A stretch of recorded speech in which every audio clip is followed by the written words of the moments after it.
Yo, yo, my sovereigns, what up? This is Boba Fett, Bubba Fett, Bubba Fett, Bubba Fett. uncensored on the internet, with episode 87 of Splinterlands 101.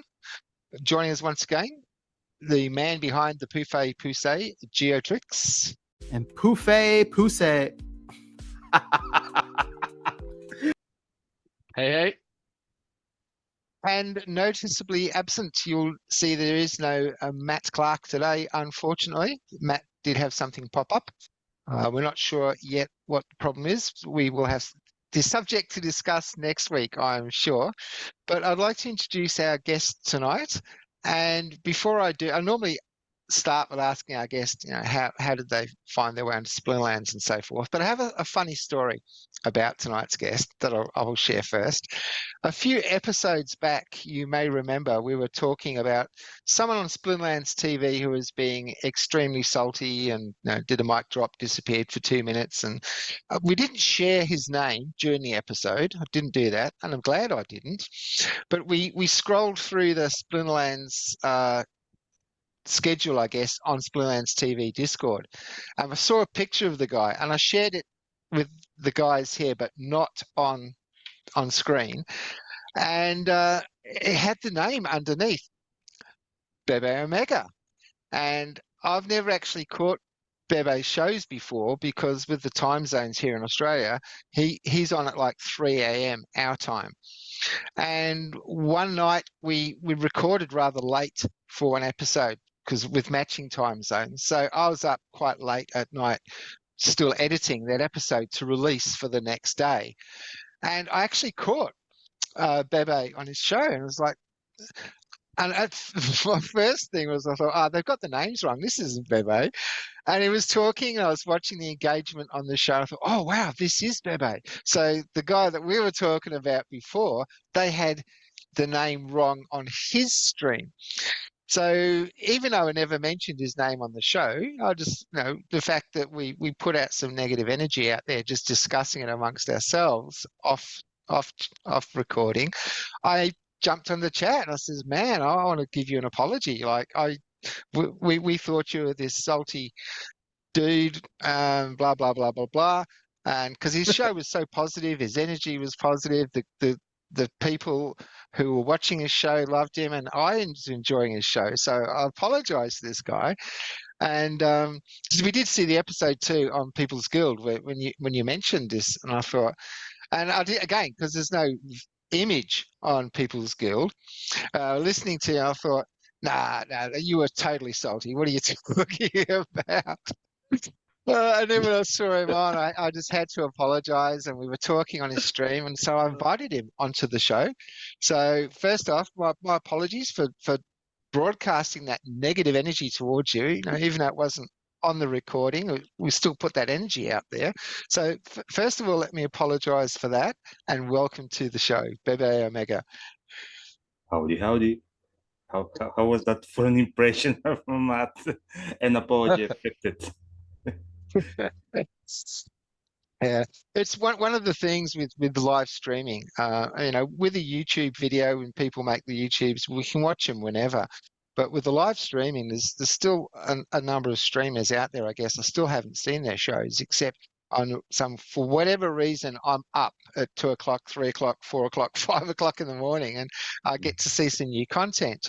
Whereas where we are, when I do get to watch Splinterlands TV, it's always the same 4 or 5 guys, usually in the Philippines because the time zone is really close, or Aussie streamers like, Holozor or people like J-Ron. J-Rock. Shout out to J-Ron, sending some energy and some, well, he's been through a bit of a rough time at the moment, in and out of hospital with infections. And so I think he's out energy already. to you there. Hopefully. Yes. And he got an infection on his arm. I watched his last stream a couple of nights ago from being in hospital, from the drip they put in his arm. He got an infection from that. So, yeah. How unlucky. Well, hopefully he gets well soon. He's an awesome guy, Jerome. Yes, I do enjoy his streams. We've had him on the show previously. It's always, with Aussies, the time zones work out quite well. With our international guests, we do a bit of juggling, but we love to make it happen. Unfortunately, it couldn't happen for Matt. We're all looking forward next week to find out what happened.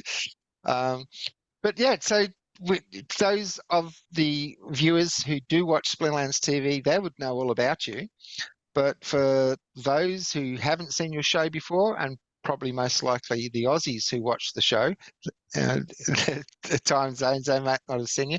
Tell us a little bit about yourself. Like one question I always like to open with our guests is, how did you get here? Now, some people, they've come from a crypto background and then discovered Splinterlands. Some people have come from a card trading background and were clueless about crypto until they got into Splinterlands. There's all sorts of different directions that people have arrived here from. So how did you get here, Bebe? I'll give you the short version because I mean, if you heard the People's Guild podcast, the long version is quite long, and we're kind of like limited in time. So, yeah, basically, I jumped into crypto 2017 by accident, and then I started researching, and I stumbled upon Steemit network. I started blogging there. Then constantly I was seeing this Steam monsters pictures that they were selling, and I was like, yeah, nah, I'm not buying this. And I just like, yeah, they just want my money. And then I was like, it came to a point where I was like, okay, I made some Steam. I might invest. Might invest some back and get a pack or two to see what the deal is all about, why everybody's talking about it. So I just bought a few packs. I paid the spell book and everything, and little by little, I usually enjoyed games of that type. I never had like the actual physical card trading game background, but I have played stuff like Hearthstone and like I enjoy types of games where you have to think, like when they challenge you mentally. So I was like, yeah, I'll give it a chance. And yeah, it wasn't as glorious back then, but little by little, it got me like with the speed of the battles and everything. So yeah, I just guess I was happy to jump in early, and I'm grateful for that. I can relate to when you said when Steam Monsters first came out. And because again, there were no stats, there was no battling, they were just pictures. And NFT wasn't even a thing back then. Yeah, So it's like they want me to buy these JPEGs when the internet's full of JPEGs. Like, get serious, you know. But luckily for me, back then I was making videos on DTube on Steemit, and I didn't actually know anything about crypto. That was my introduction.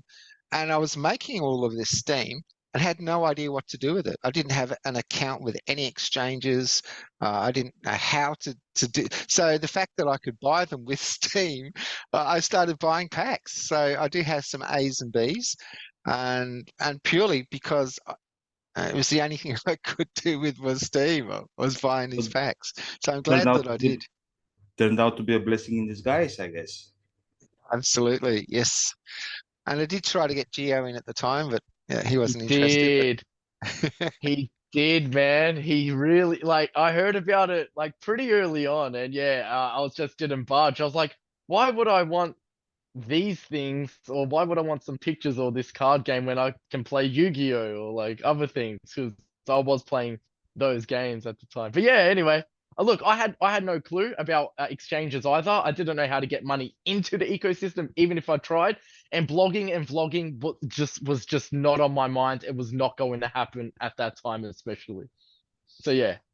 The funny thing is, I have similar story with one of my best friends as well. Like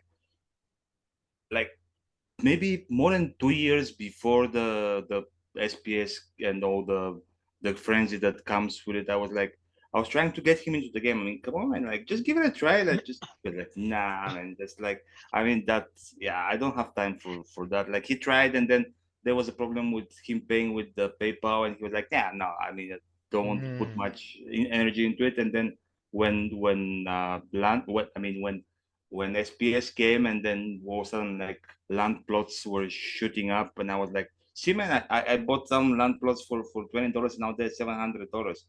And he was like, okay, I'll give it a try. And now he's financially even more invested than me. So I mean, I guess once you make them go on the right side of the fence, it's all better than. 100%. You've got to see it, and you can't see someone else's picture.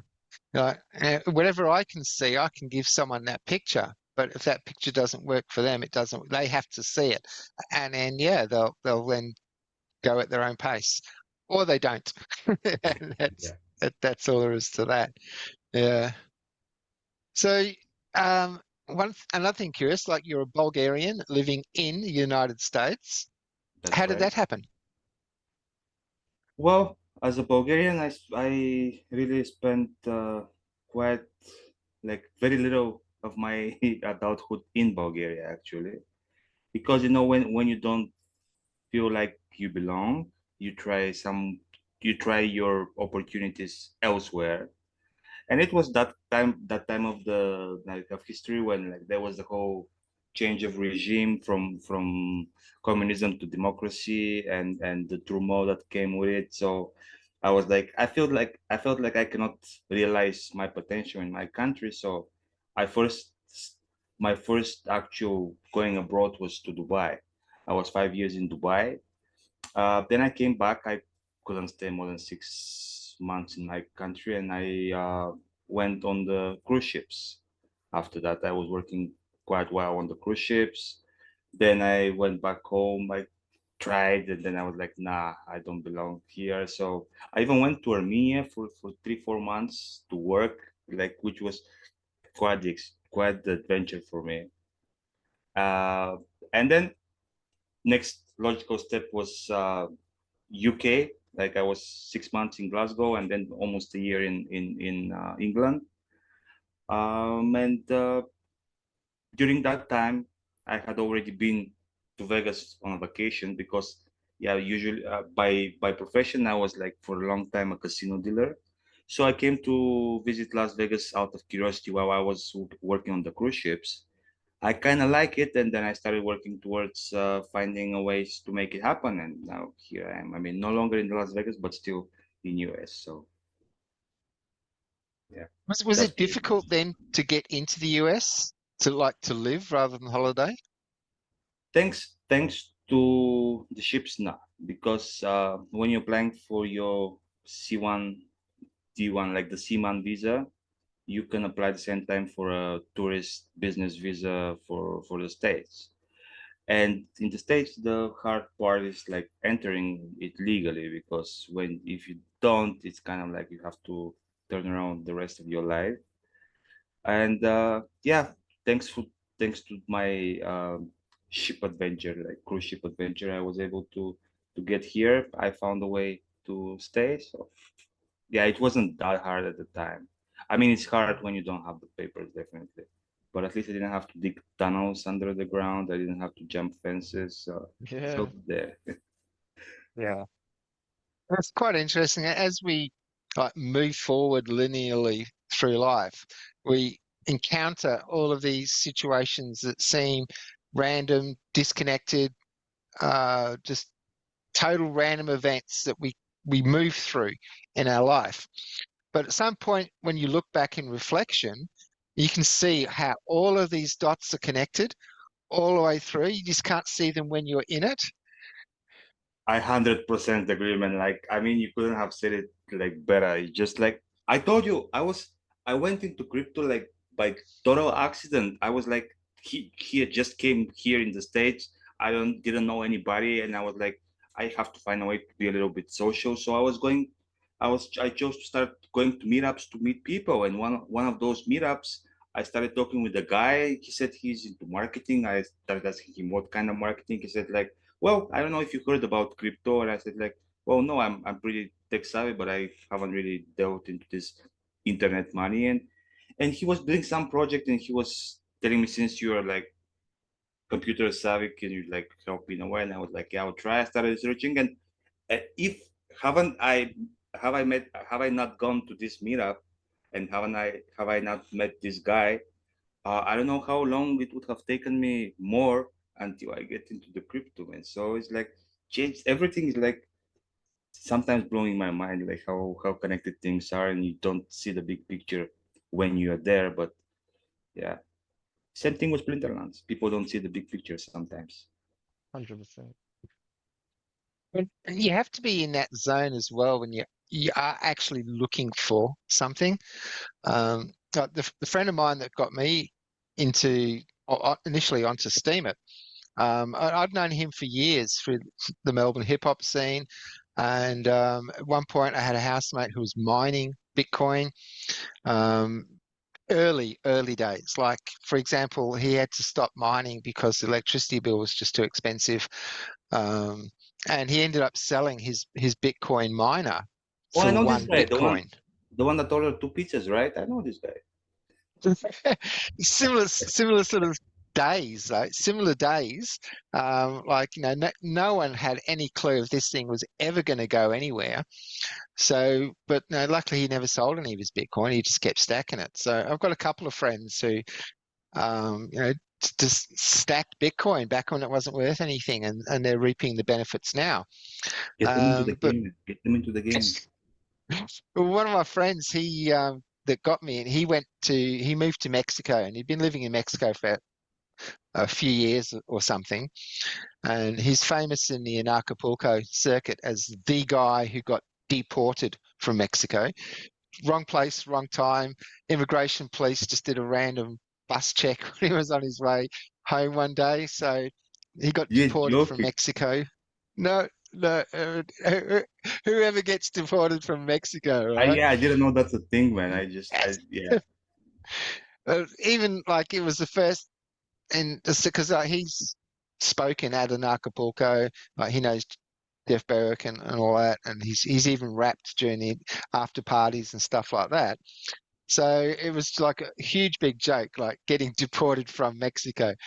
And anyway, when he came back to Australia, when he had to reapply through the proper channels to get back to Mexico, while he was in Australia, a couple of times he came down to Melbourne and he stayed at my place. And that's, he got me initially onto Steamer. He then, on a later visit back, he taught me about exchanges and how to move stuff around. And it was only because at the time I was totally over social media. Like I quit Facebook, or just I was just completely over it. I did a rap on YouTube that got like 10,000 hits during the free man on the land sort of movement because Dean Clifford pinned it to his website. I got like 10,000 hits in 3 days or something.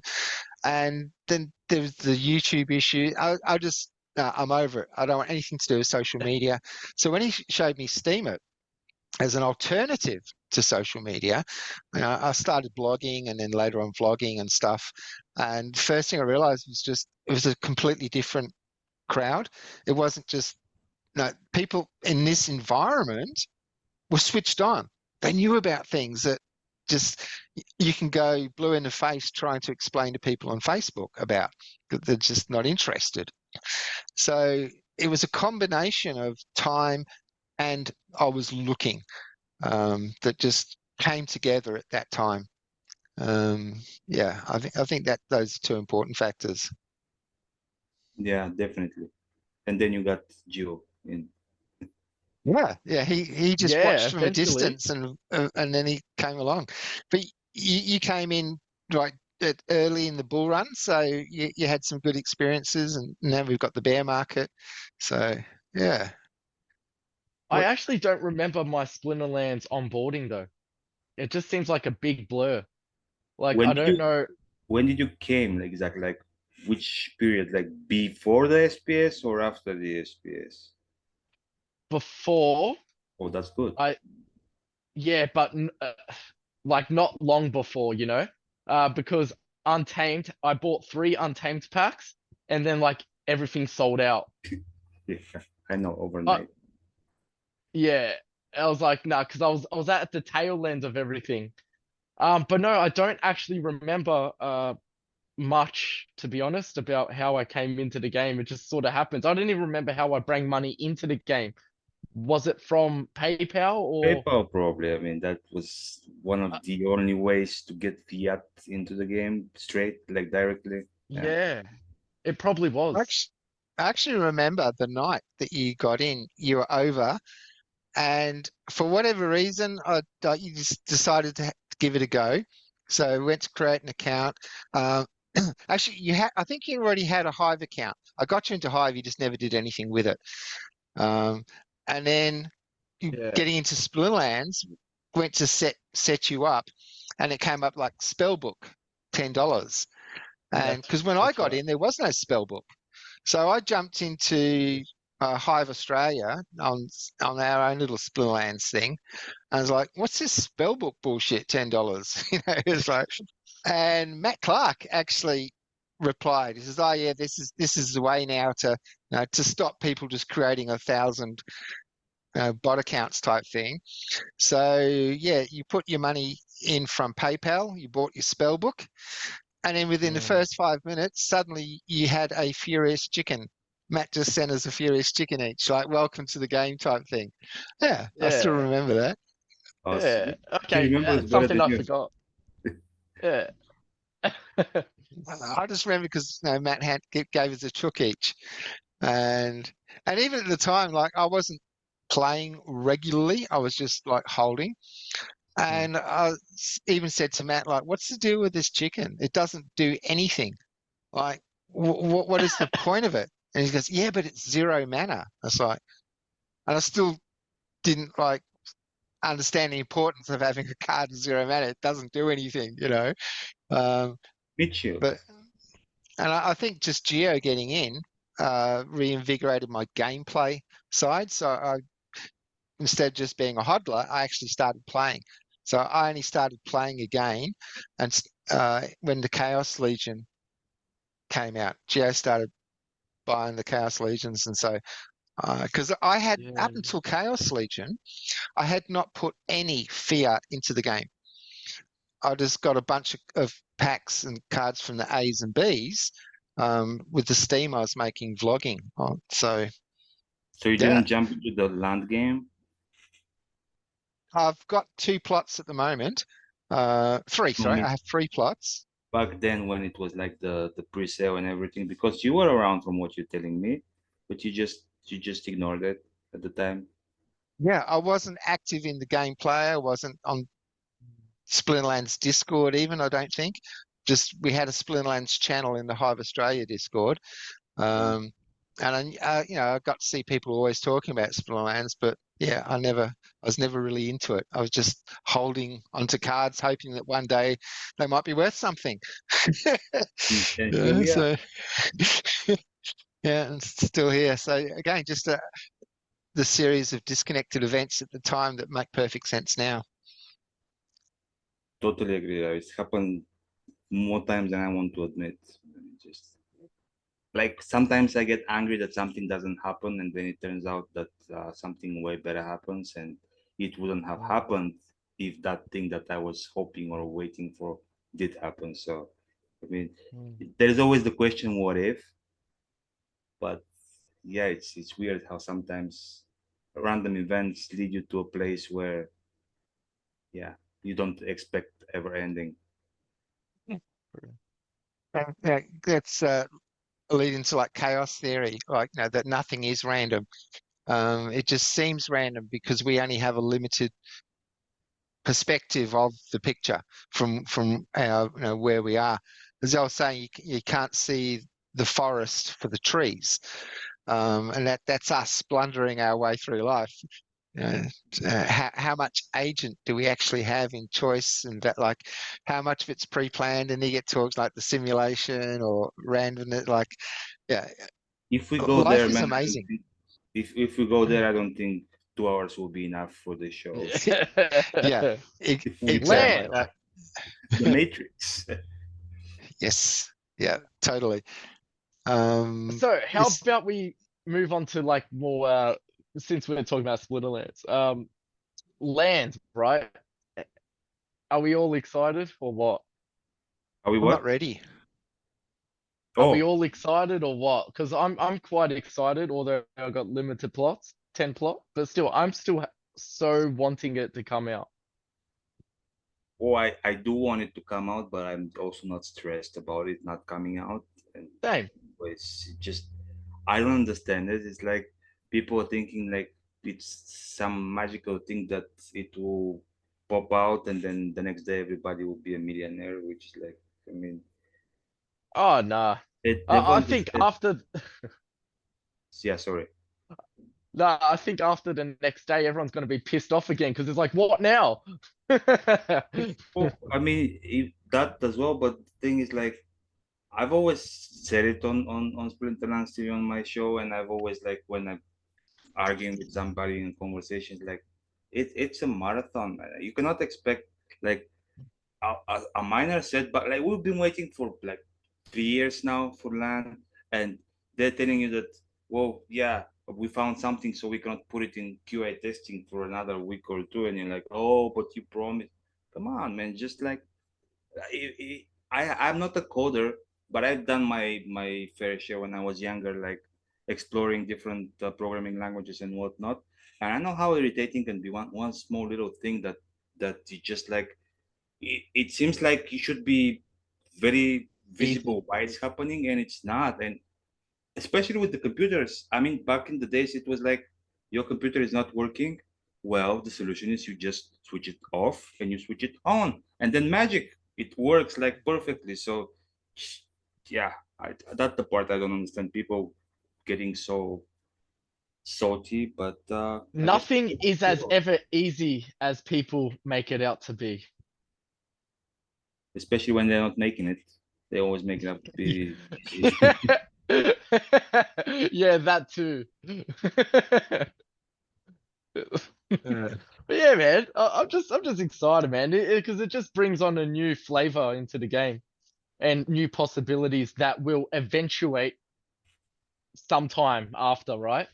And that's what I'm more so keen for, looking forward for, is that sort of expansion into something different. I Well, think that's a good.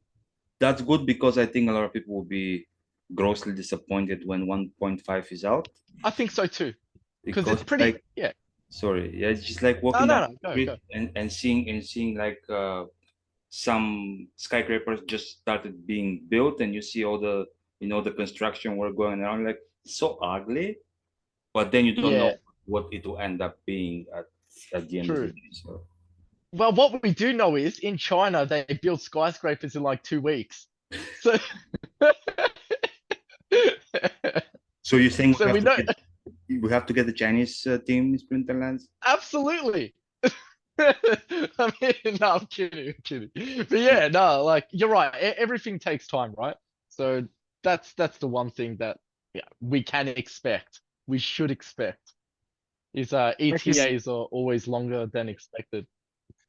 interestingly, with those skyscrapers, and I guess we could draw an analogy with other Web3 platforms that, you know, or even in the past, ArenaNet or Blizzard, where they've rushed to meet a deadline, even if they're not ready. Um, with my online I do English tutoring, and I have students in China, and Korea and Japan. Again, time zones, so mostly Chinese, Japanese, and Korean.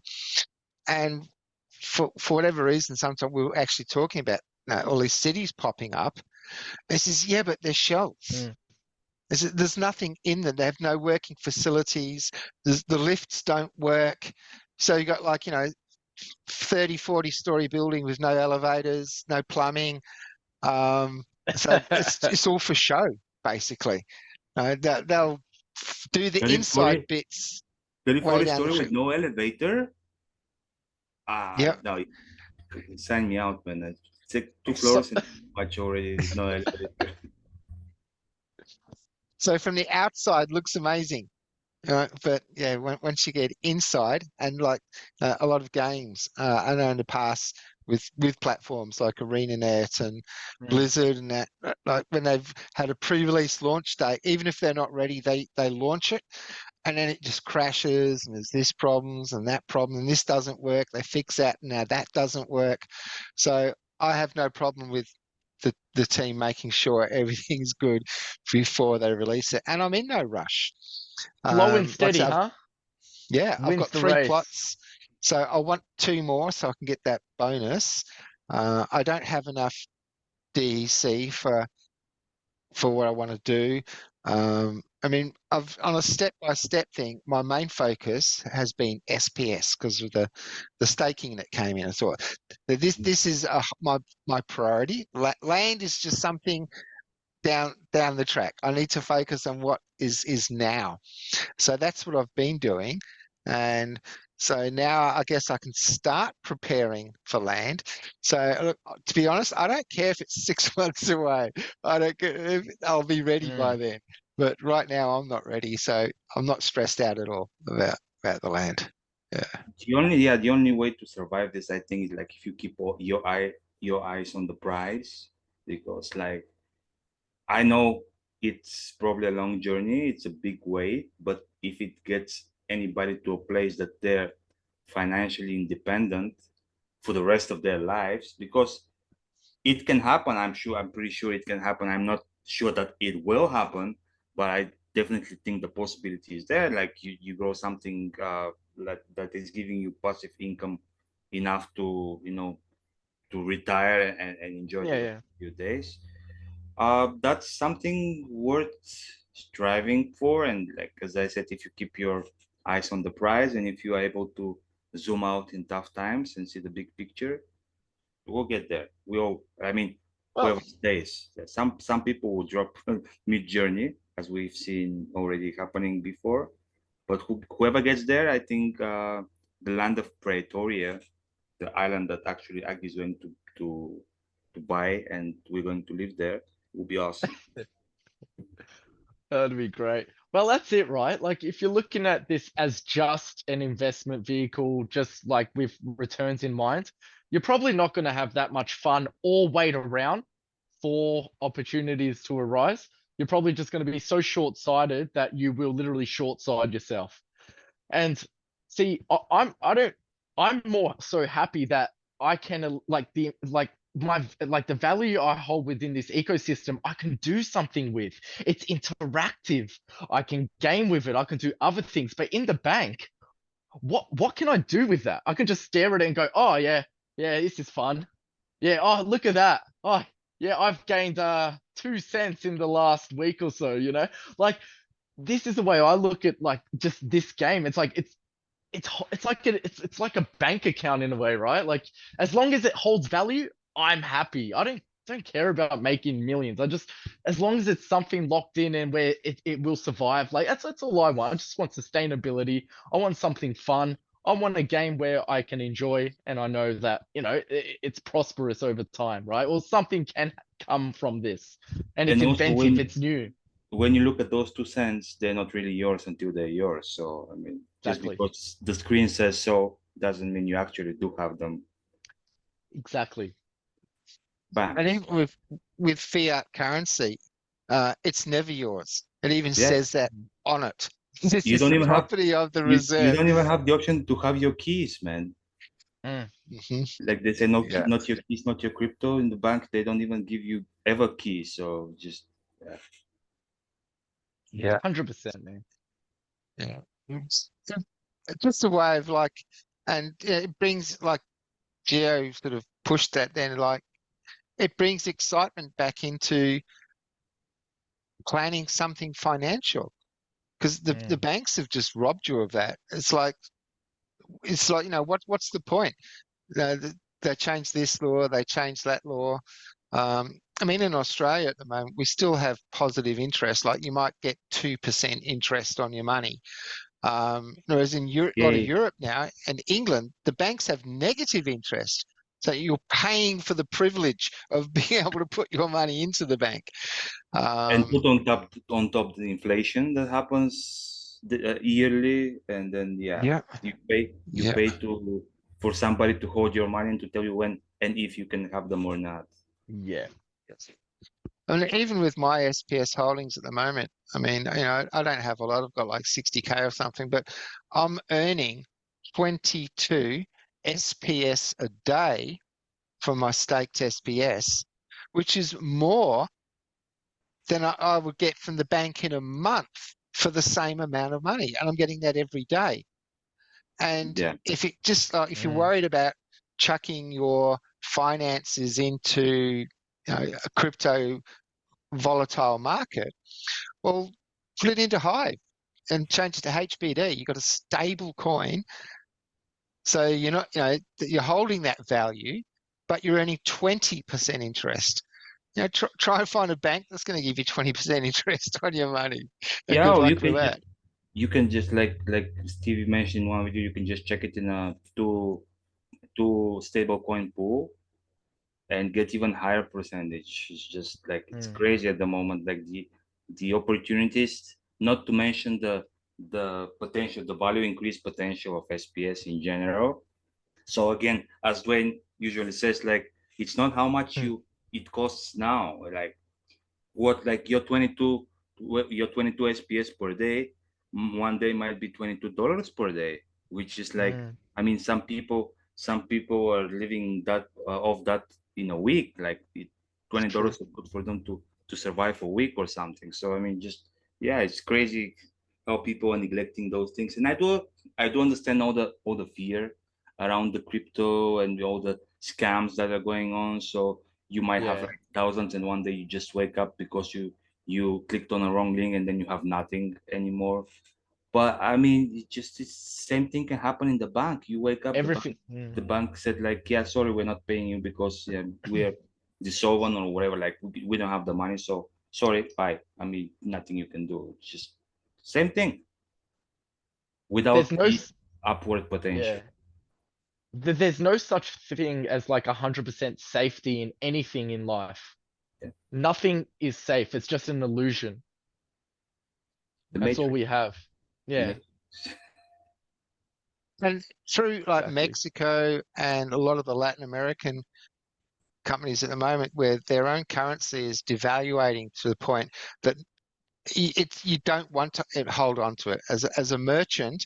If I give you 100 pesos today for a product that's only going to be worth 90 pesos tomorrow, so a lot of them are using the US dollar for some form of stability.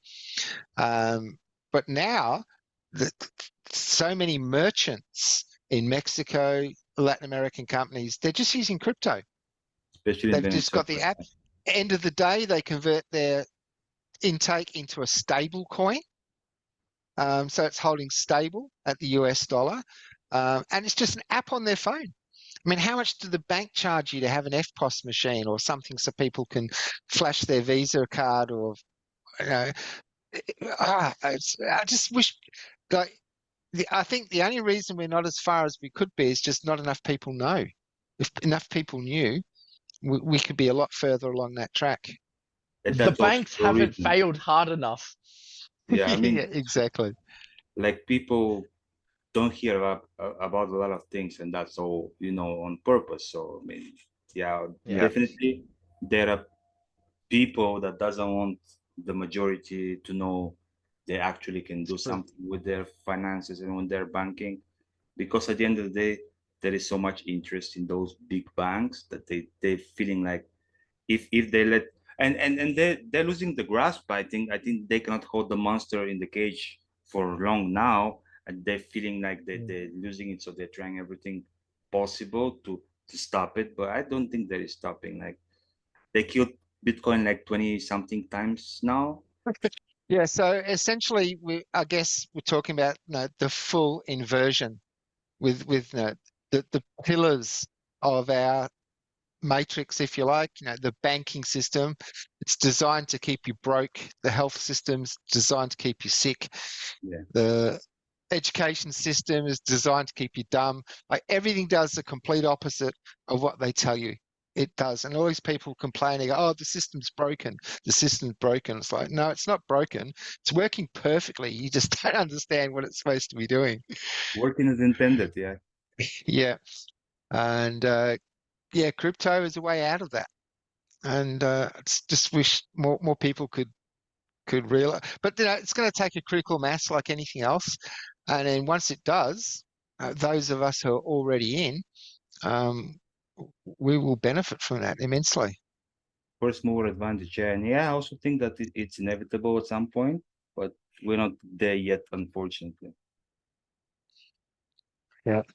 Well, I remember when I like first jumping on the internet in the 90s on a 486 with dial-up internet.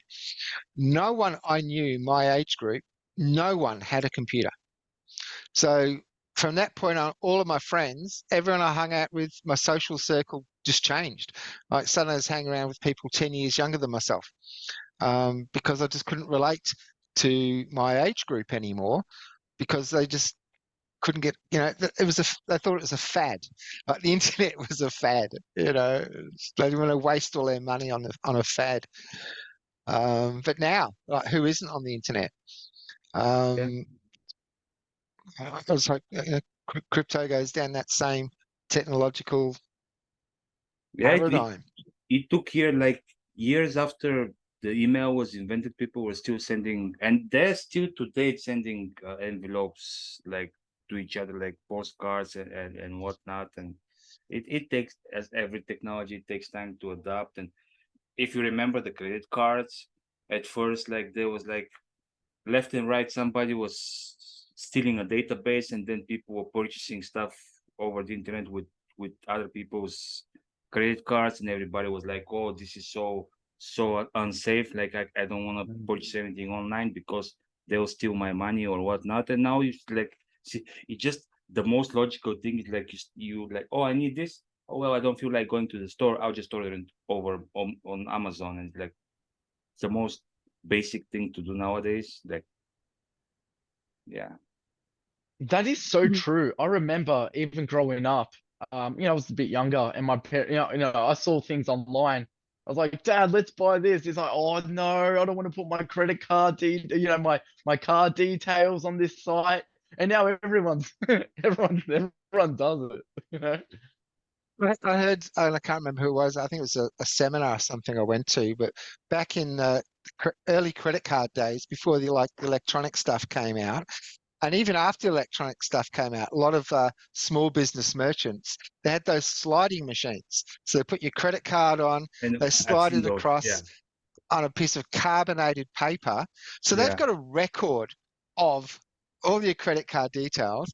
And people, they won't go online and purchase from a website with 128-bit encryption on their credit card, but they'll go to a restaurant and they'll just give it to a waiter who'll walk off with it for 5 minutes.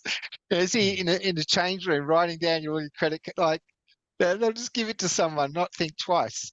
But oh no, not going to put And it on the internet. even that time, like there was no such thing like you need to you need to know the address of the card holder or anything. You just, Wow. as long as you have the digits of the card and the CVC, the security number, you're good. And yeah, just it was crazy. But see, everything evolves. It just, we're probably somewhere in the 95, 97, Mm. when internet was. Now that's probably the age we are in crypto. It's coming up, like it's very close, but yeah, we're just not there yet. Absolutely.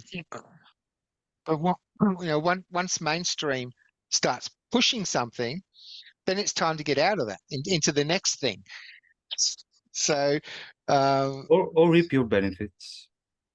yeah, we'll do that first, because the take up, even once we reach critical mass, on a scale of comparison, that's still going to be, even though it'll be like vertical, it's still going to be like, oh, we've lost Geo. Um, I'll just I'll edit it at this point, see what happens, and pick it up when he comes back. See if he's in Discord, if he's gone completely off. No, he's still online. I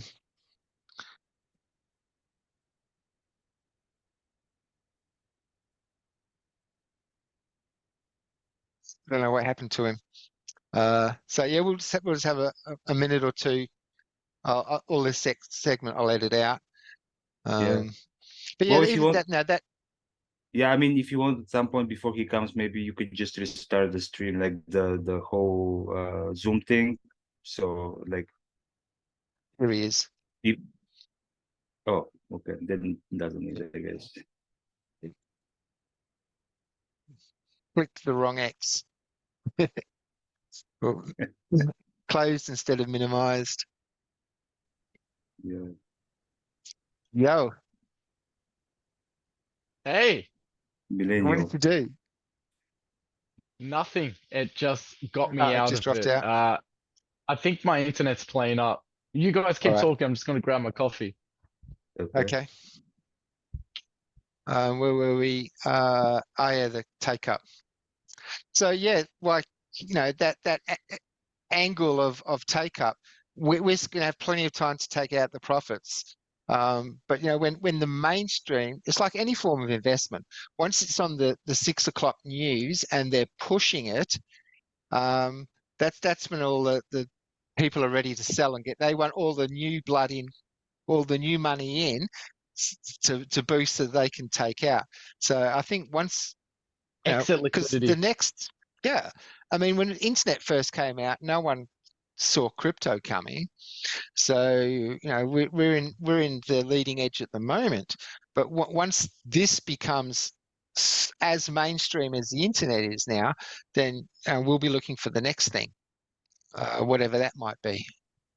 To be honest, yeah, for me personally, I think I'm planning to be my my last journey in a way that like I'm looking into just getting some, as I said, like passive income going on Yeah. and enjoy the rest of my days. I don't think like there'll be that many anyways, and I think I'll have like what I have at the moment. I think at some point will be enough to sustain me through the rest of. I'm tired of looking for new things, man, because every new thing, if you get early enough, it's when it's worth it. But if you get early enough, then you have to wait through all of it to actually reap some benefits. So yeah, I think I found my thing, and I'll just write it off till sunset. Well, This is the final cruise. Yeah, I think it's clear what the actual next thing is. And it's in our faces. It's still just not under the radar, but it's not quite there yet. It's obviously AI. AI is just going to revolutionize everything we've thought of things, and it's going to restructure systems and everything. And I think that's going to be the larger than most things that we've ever known. In the tech space, in any space, I think that is the thing that can make the most change, whether for good, like I don't know if for good or scary. bad, who knows? But I think that is like the thing that For is me, going. for me, Yeah, it's scary. Yeah, yeah. I don't want to. Well, yeah, I don't think it will be to happen that fast, anyways. Like, Yeah. so maybe I'm safe. I mean, Oh, you should worry. You're younger, so you should worry. thanks. I worry on a daily. There's something that I heard a month or so ago that blew me away, and I actually had to go look this up myself to verify it. But the Israeli missile defense network system is actually called Skynet. Did you know that? Nope. No, and that was from a movie, right? Like it was Terminator. Terminator. Yeah, yeah. Yeah. Yeah. Oh, I mean, With nothing's like by accident, man. It's just yeah. it's Yeah. in our faces. You Yes. just ignore it. They love to tell you what they're doing to you and then laugh at you while it's happening to you. Oh, isn't that so? It's the good side to be on for sure. Definitely. So, Bebe, you got anything you want to like share or plug about your streaming or any projects you've got on that you'd like to tell people about? Well, I mean, aside from Splinterlands TV, where I stream every Wednesday and every Sunday, all starting from 9 p.m. Pacific, me and Steve, every Monday we have well, we try to be every Monday. It's a little bit, it's like we have like 15 episodes in already, but it's something that we're trying to start off like every Monday. Usually we try to be after Gang and Walking Kids, like they start at 7 Pacific. We start at 8, like just to be not much of an overlap. But it's a good Monday is a good day for point of like there is usually either town hall or town square. So usually there is stuff to talk about. But besides from that, we have guests sometimes, and it's fun. It's not a scripted show. Like it's just like here, like we talk about stuff. Like there is no like point 1, 2, 3 that we have to go through, and then Mhm. and then we stick to a script or not. Just general banter about the Splinterverse in general. So pretty much that's all I'm investing. I'm thinking maybe at some point when it lands out, maybe I should start streaming like in my own channels, but I haven't done that yet. So I don't know if I'm a big procrastinator. So I don't know if I just need some push maybe. But Get it. I get yeah, it. if that happens, yeah, I'll be shouting it left and right. So people will know. Yeah. You know what's great about Splinterlands, at least? It's like even at the times that we're in, like, things are pretty hard now. Crypto isn't doing the best, but yet this game still has so many people doing shows for it. You know, there's so many faces.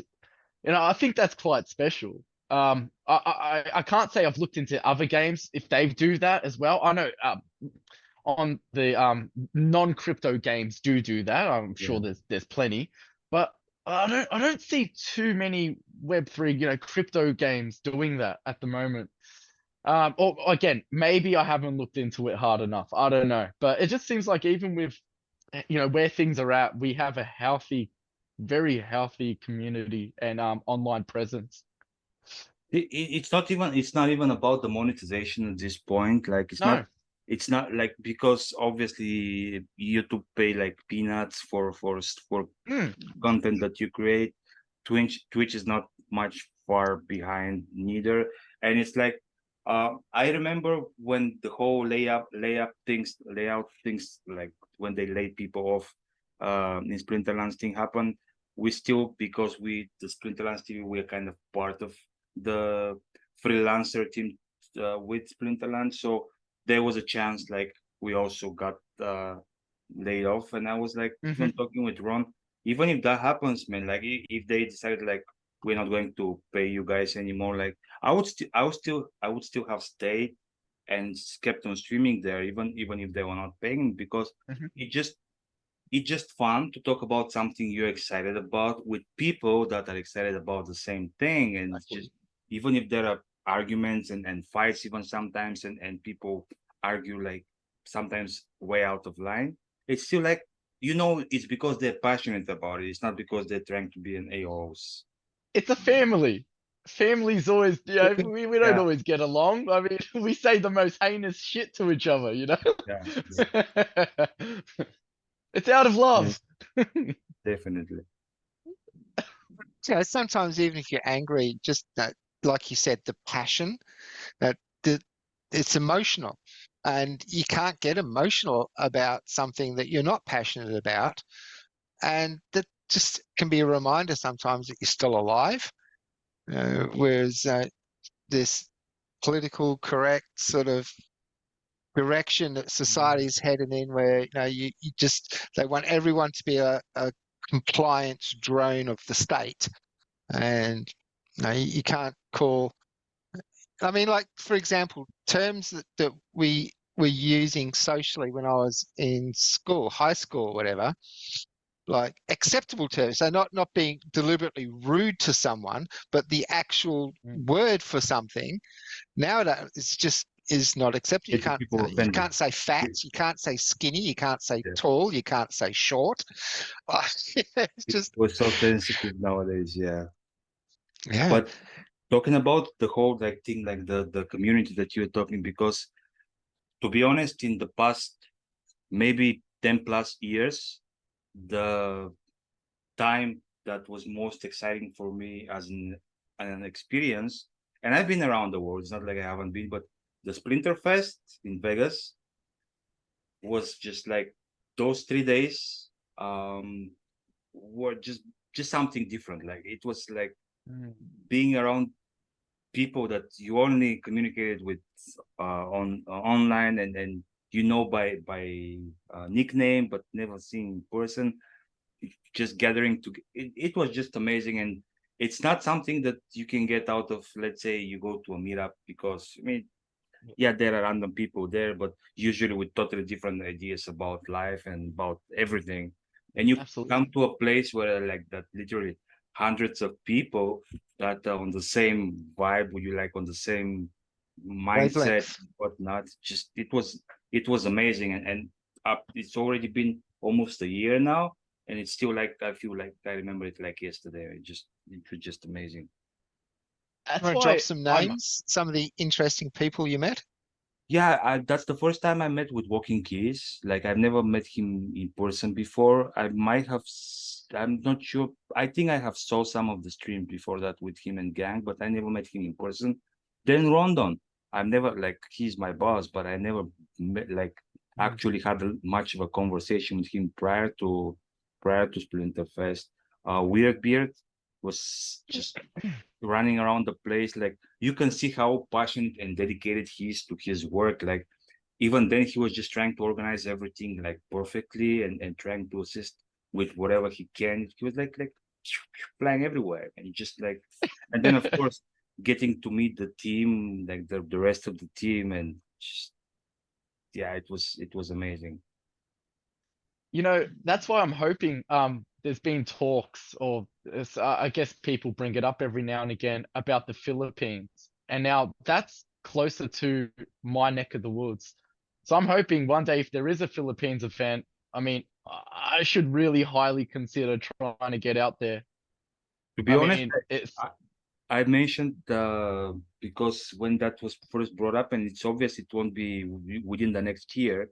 But no. since my plan B is actually to retire in Philippines, I was like, if they happen to make a Splinterfest there, it will be probably a wake up call for me. Like, okay, it's time to Mhm, go retire, and mhm. I'll go to the I'll go to the Splinterfest, and I'll just stay there, probably.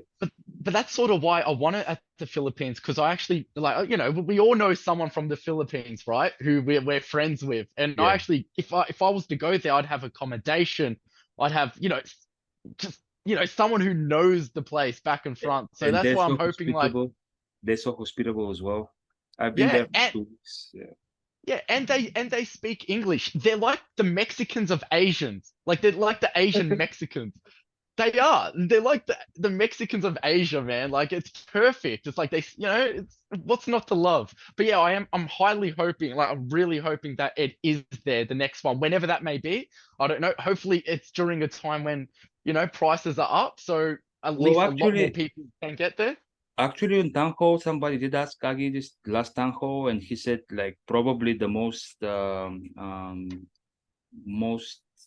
probably what will happen will be there will be one that is both in US and Philippines, if he can arrange it. So it will be like simultaneously in both places. Maybe with That'd be some cool. video bridge or whatever, it will be cool. But yeah, he said that that's most likely the scenario whenever next Splinterfest is. I hope it is, because you know what? If there's any reason to travel, that would be one for anyone in this community who Definitely. loves this game. Yeah, whoever haven't been to a Splinterfest yet, even though there was only one, you Yeah, should like you guys should at some point go. a plan for Uh, it. yeah, if you like it, Australia, we are so isolated in so Mm, many ways. Um, whereas, yeah, the Philippines is close, and a lot of Australians retire in either the Philippines or I think Thailand. yes. Yeah. I mean, I remember I think it was Kira on his show that he mentioned like a three-course meal in a restaurant, $1.49 American US dollars. And I'm like, here with $1.49, you cannot even buy a chewing gum, man. yeah. Even the chewing gum is more expensive, and that's a three-course meal in a restaurant. So I Oh mean, man. why do you think it's my place to? Uh-huh. And they speak English. Like, what's not to love? A And majority of it. I know some Tagalog as well. So Exactly. I was married to a Filipino once upon a time. Yeah, yeah, cool, cool. Yeah. I understand Yeah. why. I completely get it. I've been to to Philippines before, and also before my father died, and him and mum split up. Dad married a Filipino bride and had a couple of kids. So I've actually got a much, much younger brother and sister, Oh, like really? 20 plus years younger than myself. Um, so they're living in Perth, Western Australia at the moment. But yeah, so I've got Filipino connections there as well. You Um, keep in touch with them? yes, yes, definitely. Um, I don't get to Perth that often, but I will be going to Perth in January, because I'm leaving the country. My mum still lives in Perth as well, so I'll go to Perth, catch up with people there Yeah. before heading off to Mexico. Because I've been in Melbourne about 15 years, but prior to that, I spent most of my time in Perth. Yeah. So I've definitely need to catch up with some Perth people. But yeah, I would consider the Philippines, and I might even consider it like from Mexico, traveling to the Philippines, because it'll probably I be a can chance for imagine me then. I can imagine the majority. Like I think, like I would say that with 90% certain that a good percentage of the Splinterlands players are like in our age group, like 45 plus, I would say. So I would be surprised at some point the majority of us end in the Philippines, and that we turn into the new Pretoria. I mean, there are enough islands in Philippines, anyways, There's and I'm sure, thousands. yeah, and I'm sure Agi can buy one and just, I mean, the whole Pretoria dream that we be in our own island, it might actually happen, and it might actually be right there in the Philippines. It's totally possible. A safe haven for Splinterlands players. Yeah. And That'd be all. in order to have a passport from our country, you need to have a spell book. And you have to pay Uh, in SPS or DEC. Yeah, only, yeah. uh, in a previous guild that both Gio and myself were in before joining the Aegis of Glory on behalf with Mr. Rogers, Mr. um, Roger. we had a friend in there, BMO. He's from the Philippines, and he's been on the show as well. And one of the funniest things I shared with it, there's a fundamentalist uh, political perspective, whether you're a freedom fighter or whether you're a terrorist, right? It's totally political perspective. Yeah. But they call themselves, and this, I guess, is complete lack of understanding of terminology in the Western world. They call themselves MILFs. And it doesn't stand for what we use the word MILF for. Yeah. But like, how do you take a fundamentalist military group serious when they call themselves MILF? It's hard, yeah. Imagine And your if you don't know what I'm captain. talking about, Google it. Yeah, imagine Yeah. all the titles in the newspapers when they mention this, like when they claim responsibility for a certain thing that happened, like no, all the titles in the newspapers would be hilarious. Oh Yeah, man. yeah. MILF strikes again.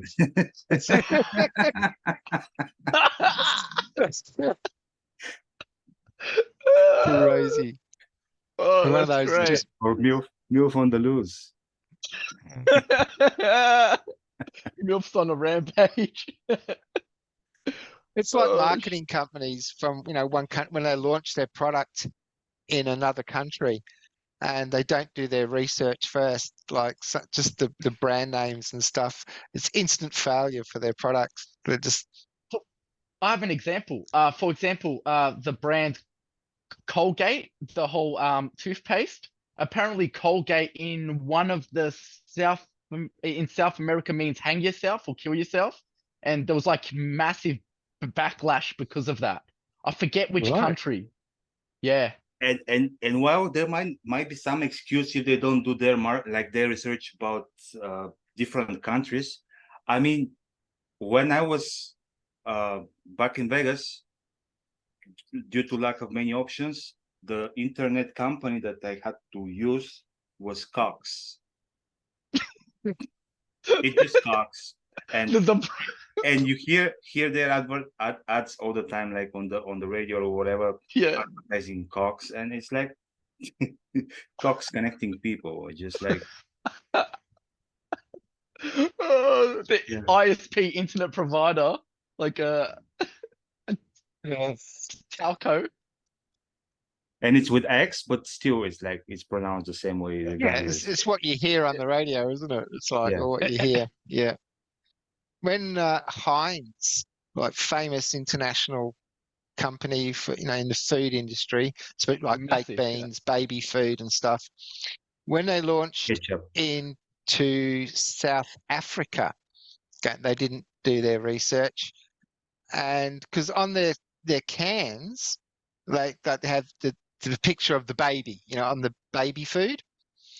And at the time in South Africa, the literacy rates were so high that it was common practice on canned food to put a picture on the label so people know what they're buying. So if it's beef, it's a cow. If it's lamb, it's a sheep. Or it's a And- baby. Yeah, their product was not selling, and they I would imagine. had to hire a business anthropologist to discover why their product was not selling in South Africa. Yeah. Not many people eating babies, you say, in South Africa. Yeah. No, see, because that's a Hollywood meal. That's a Illuminati sort of yeah. Sacrificing and eating I think babies. we're heading into dangerous territories. Well, I do mirror. Oh, look who's coming in for the last 5 minutes of the show. no way. I do mirror my episodes on YouTube, but I actually don't care about YouTube. I've been censored.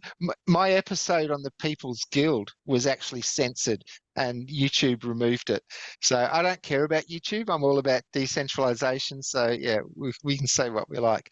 Matt, welcome to the last 5 minutes of the show. Howdy. No sound, Matt. Muted. No sound.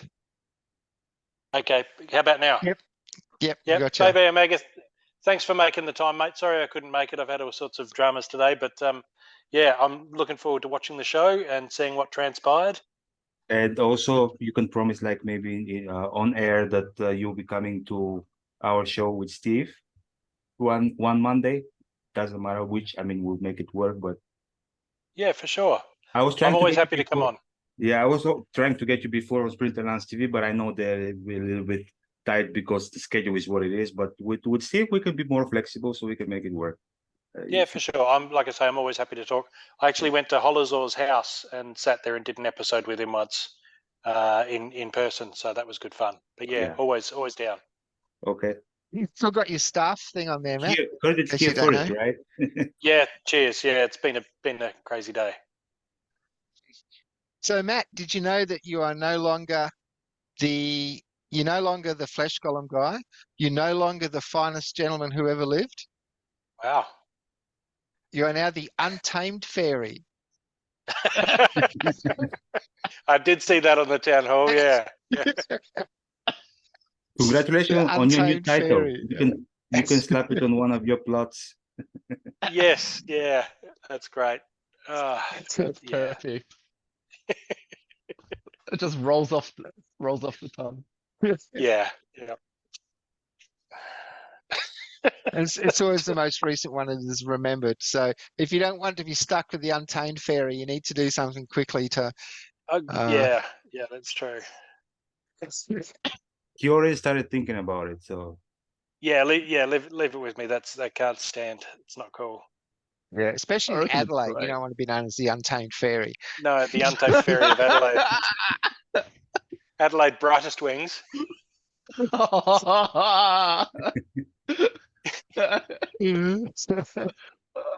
Yeah, that's telling the whole wrong story. Yeah, okay. So yeah, no, let's not do that. So I'll probably slow down. I think on the giveaways of the untamed packs just because I'm running out. and the like. But yeah, it's good fun. It's just I like it, right? There's all these people who are actually streaming the game. They're actually playing it. They're not bots, right? They're there in person. So yeah, why not just encourage them with an Untamed pack here and there? And if they open something good, then great. And we Right. we do appreciate you down there in Splinterlands TV, man. Yeah, do. no worries, man. And It's vice not the versa. first time. Yeah, I mean, you never was named the Orb Fairy, but I guess the intent caught up with you. So I was mentioning Yeah. earlier, you actually gave him an orb pack back Yeah. when you first started doing the orb giveaways. Yeah, yeah. and it was like Yeah, everybody was all the streamers just so generous. Thanks, Mark. Yeah. No, it's no worries, mate. My pleasure. That C-Rec behind you there, I reckon he's OP. Have we been talking about that? No, I've actually No, waiting. To I think he's OP. I think they're gonna have to I'm chop him afraid. down. I'm afraid they will, but if they don't, it's like I'm so glad I bought 250 more just to make it to 6 BCX guaranteed. So like this card is just amazing. And everybody's saying like, well, it's a reverse speed. Come on, it's not a reverse speed. Like, I mean, with all the reflects, he can get into 4 or 5 speed on its own without the buffs pretty quickly. And then Yeah. it's already with the 8-9 melee attack. Just no, I don't see it as a reverse speed at all. Just Yeah, and it's got all Reverse those. wheel is Yeah, it's got reflects magic and ranged, and it amplifies, right? Yeah. And it heals itself. yeah. So it just means whatever you hit it all day and you get hurt, that's it. Like, yeah, we'll have to wait and see, but I reckon they're gonna have to chop it down a peg. I we hope were they talking don't- last they- week I about just hope they the don't completely obliterate it, but and on that we are out of time. Zoom is going to cut us off any second now. So thanks for popping on well, first off, Bebe, thanks for coming on the show. my Matt, pleasure. was glad you awesome. had the chance to at least come on and say hi to Bebe. Yeah, and I'm looking forward to actually watching the show now too. So Yeah. All right. pretty funny, And man. we'll There's some great see you moments. next week in episode 88. Thanks for joining us. Please like, comment, subscribe, all that stuff. I'm Boba Fett. Thanks, Peace out. thanks for having me. Bye. Thank you.